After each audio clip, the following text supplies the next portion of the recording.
Name Singh ji, एक बात बताइए, आपको तो मैं आज ये सोच रही थी, आज तो आपको जो थोड़े नमक के गरारे करके आने चाहिए थे, गला बैठ गया पूरा आपको जनता को कंट्रोल करते करते। ये जनता का प्यार कहूँ, जोश कहूँ, क्या कहूँ? ये जनता का प्यार, अटूट प्यार। देखिए, राजनीतिक दलों की जब सभाएं होती हैं तो उसमें संसाधन सरकार के लगते हैं, और सरकारी एजेंसियां जो लगती हैं, चाहे वो आंगनवाड़ी कार्यकर्ता हों या कर्मचारी हों, उनको भी सिविल ड्रेस में बुलाया जाता है। गाड़ियां लगाई जाती हैं, भोजन के पैकेट दिए जाते हैं।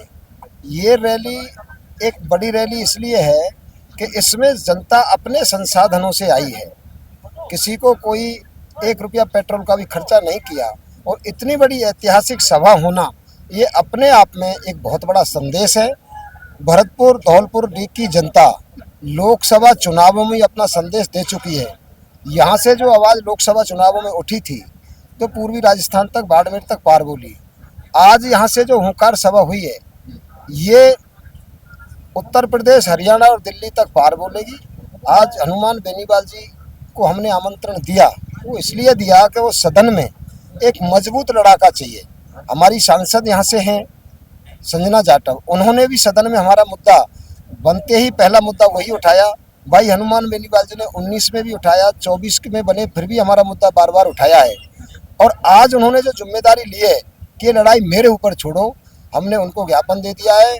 वो जुलाई में सदन है, सदन में भी हमारी बात रखेंगे, दोनों सांसद मिलके, और प्रधानमंत्री जी से मिलने का समय लेंगे, ये हमें आश्वासन दिया है। आज तक हमारी प्रधानमंत्री से वार्ता नहीं हुई। ये केंद्र का मुद्दा है, प्रधानमंत्री और गृह मंत्री जी को ये करना है।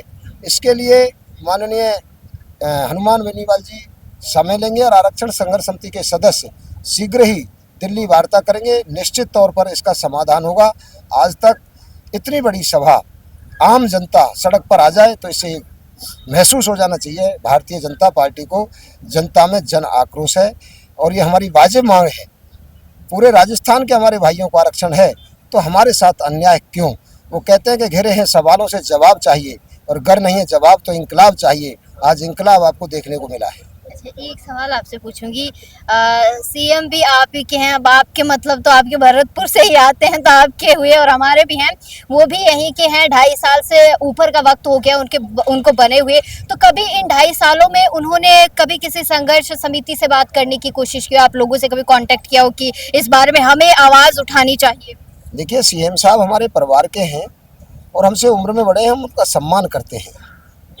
हम उनसे 2024 में 22 जनवरी को मिलने के लिए भी गए थे, लेकिन वो हमसे मिले नहीं। फिर वो यहाँ आए थे, हमने ज्ञापन दिया था, और ज्ञापन में लिखा था लोकसभा चुनाव से पहले कि हम 1 लाख जाटों की धन्यवाद सभा करेंगे, और आप किसी को भी टिकट दे देंगे। आपको यहाँ प्रचार करने के लिए आना पड़ा तो आप यहाँ के हो ही नहीं, घर बैठे 5 लाख से चुनाव जिताएंगे। लेकिन जाट समाज की बात को उन्होंने गंभीरता से नहीं लिया। अगर हमें भरोसा है, अगर वो लेते तो आरक्षण हमारा कभी का हो गया होता। इसमें कोई बड़ा काम नहीं है, केवल कैबिनेट में नोटिफिकेशन होना है। राजस्थान में भी तो हुआ है 2017 में, 23 अगस्त 2017 में हमको आरक्षण मिला राज्य में, ओबीसी कमीशन की रिपोर्ट के बाद। करना ही क्या है, एनसीबीसी से रिपोर्ट मंगा के और कैबिनेट में नोटिफिकेशन होना है। ये तो बेवजह का, क्योंकि ये सरकारें हैं, इनको शांति अच्छी नहीं लगती, कुछ ना कुछ होता रहना चाहिए। विकास के काम पर तो उन पर कुछ है नहीं। इस तरह आंदोलन होते रहे, जनता का ध्यान डाइवर्ट रहे। अगर सरकार की मंशा साफ हो तो 2 मिनट का काम है, सरकार चाहे जब कर सकती है। लेकिन अब हमें भरोसा है सदन में मजबूती से हमारी बात रखी जाएगी। अगर सदन से नहीं होगा तो एक मजबूत लड़ाका हमारे साथ खड़ा है। 1 और 11 होते हैं, हम आर पार की लड़ाई लड़ेंगे।